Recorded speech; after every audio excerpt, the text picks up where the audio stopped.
हाय class, आप सभी को शुभ प्रभात। आइए आज हम हिंदी काव्य खंड का जो तीसरा अध्याय पढ़ रहे हैं, चौथा अध्याय पढ़ रहे हैं, जिसमें रहीम दास जी को हम पढ़ रहे हैं। रहीम दास जी के जो दोहे हैं उसमें हमने अभी तक आपको उनके 10 दोहों का हिंदी अनुवाद बताया है। आज हम उसी अध्याय से उनके 11वें, 12वें, 13वें और 14वें दोहों का हिंदी अनुवाद बताएंगे। आइए देखते हैं। उनका 11वां जो दोहा है उसमें लिखा है, तरवर फल नहीं खात है, सरवर पियहि न पान, कहि रहीम पर काज हित, संपत्ति साँचहि सुजान। देखिए, इस दोहे में कबीर दास जी रहीम दास जी ने कहा है कि परोपकार करना, अगर आप किसी के पर परोपकार करते हैं तो यह बहुत अच्छा होता है। यानी इसमें परोपकार की महत्ता को बताया है। ठीक है, लिखा है कि तरवर फल नहीं खाते। तरवर का मतलब होता है वृक्ष, है ना। कि देखिए, आपने देखा होगा कि वृक्ष जो होता है ये अपने फल को कभी नहीं खाता है। खाता है, वो फल देता है लेकिन खाता नहीं है। यानी वृक्ष अपने फल को स्वयं कभी नहीं खाता है। सरोवर पियहि न पान, और तालाब जो होता है वो अपने पानी को स्वयं नहीं पीता है। यानी वृक्ष अपने फल को स्वयं नहीं खाता, और तालाब जो होता है वो अपने पानी को स्वयं नहीं पीता है, खुद नहीं पीता है, बल्कि वह इन सभी चीज़ों को दूसरे के, है ना, बल्कि इनके यानी वृक्ष के द्वारा, है ना, उगाए गए फल को और तालाब में जो पानी होता है उसका उपयोग दूसरे लोग करते हैं। बल्कि वृक्ष और तालाब स्वयं उसका प्रयोग नहीं करते, बल्कि इसका उपयोग तो दूसरे लोग करते हैं, है ना। ठीक उसी प्रकार से कहि रहीम पर काज हित, संपत्ति साँचहि सुजान। ठीक उसी प्रकार से सज्जन व्यक्ति जो होता है उसकी जो संपत्ति होती है, यानी सज्जन व्यक्तियों की जो संपत्ति होती है वो परोपकार के लिए होती है, दूसरों की भलाई के लिए होती है। वे अपनी संपत्ति को दूसरों के हित में लगा देते हैं। यानी जो सज्जन व्यक्ति होते हैं वो अपने संपत्ति को, अपने धन को दूसरों की भलाई में, दूसरों की परोपकार के लिए लगा देते हैं। ठीक उसी प्रकार से जैसे तालाब अपने पानी को स्वयं नहीं पीता, वृक्ष अपने फल को नहीं खाता, ठीक उसी प्रकार से जो सज्जन व्यक्ति होते हैं वो अपनी संपत्ति को स्वयं के कार्यों में अपने नहीं लगाते, बल्कि उसका वह प्रयोग दूसरों की परोपकार के लिए करते हैं। अपना सारा धन, अपना सारी संपत्ति वो दूसरों की भलाई में, दूसरों के हित में लगा देते हैं सज्जन व्यक्ति। ये इस दोहा का हिंदी अनुवाद था। इसका जो काव्यगत सौंदर्य है, देखिए, इस दोहे में जो की भाषा है वो ब्रज भाषा है ना। और अलंकार जो है वो दृष्टांत अलंकार है, नहीं दृष्टांत नहीं बल्कि अनुप्रास अलंकार है।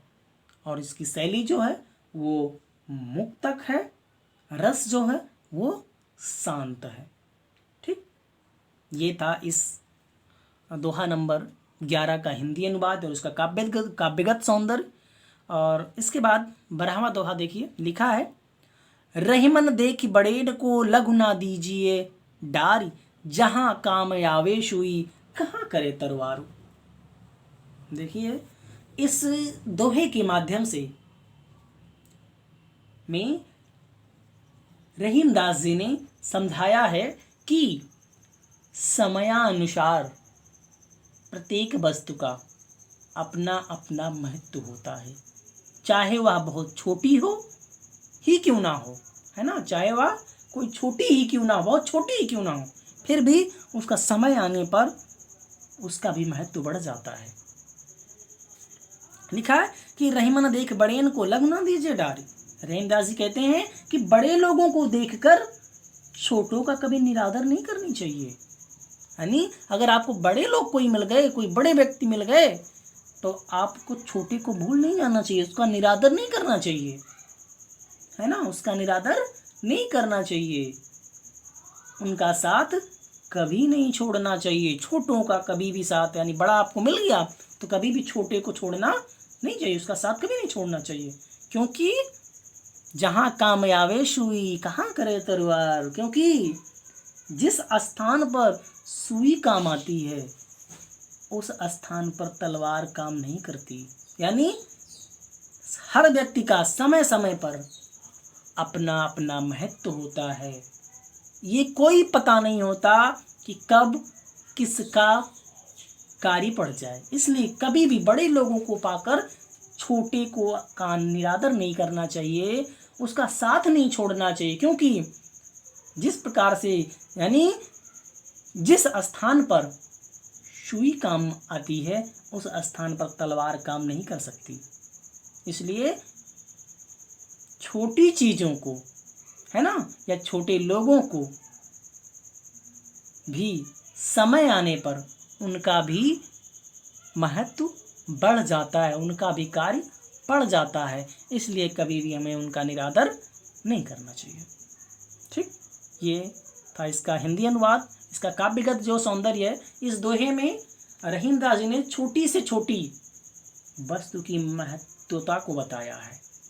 इस दोहे का जो भाषा है वो ब्रज भाषा है, शैली जो है वो मुक्तक है, और अलंकार जो है वो अनुप्रास अलंकार है, और दृष्टांत दोनों है इसमें। ये था 12वें दोहे का हिंदी अनुवाद और उसका काव्यगत सौंदर्य। आइए अब हम आपको इस अध्याय के 13वें दोहे का हिंदी अनुवाद बताएंगे,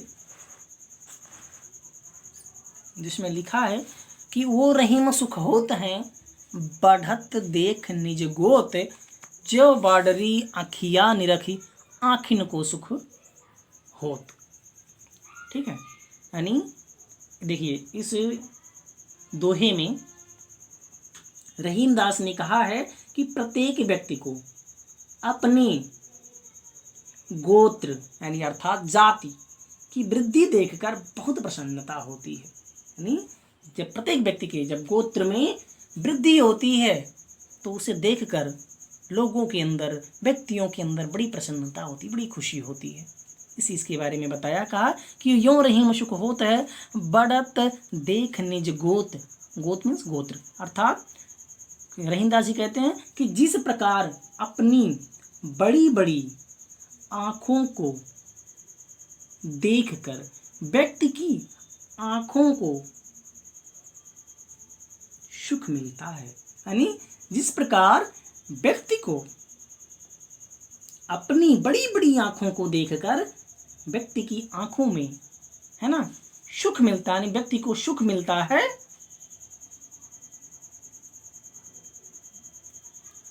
ठीक उसी प्रकार प्रत्येक व्यक्ति अपने परिवार को बढ़ता हुआ देखकर, अपने गोत्र को, अपने जाति में को बढ़ता हुआ देखकर प्रसन्न हो जाता है और उसे समृद्धि देखकर अपार सुख का अनुभव करता है। उसको समृद्धि देखकर अपार सुख का अनुभव करता है।